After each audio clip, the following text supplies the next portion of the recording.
ஒரு பெரிய ஒரு காமெடி சரியா கடைசி வரை பாருங்க. என்ன அப்படின்னா, சின்ன வயசில் ஸ்கூல் லீவு டைம், அந்த சனி ஞாயிறு லீவ் டைம் எல்லாம் ஃப்ரெண்டு ஒருத்தன் பக்கத்து வீட்டில் ஒரு ஃப்ரெண்ட் இருக்கான்.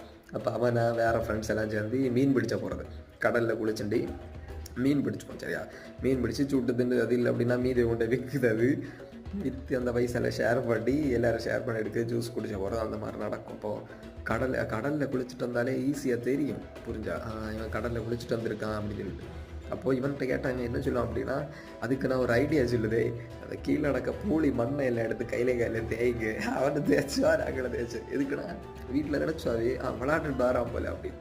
இதில் எங்கள் மம்மி கண்டுபிடிச்சி என்ன பண்ணோம் அப்படின்னா அடியில் விடும், அடித்து வெளுத்து வாங்கும். அதுக்கடுத்து அதை அப்படி போச்சா.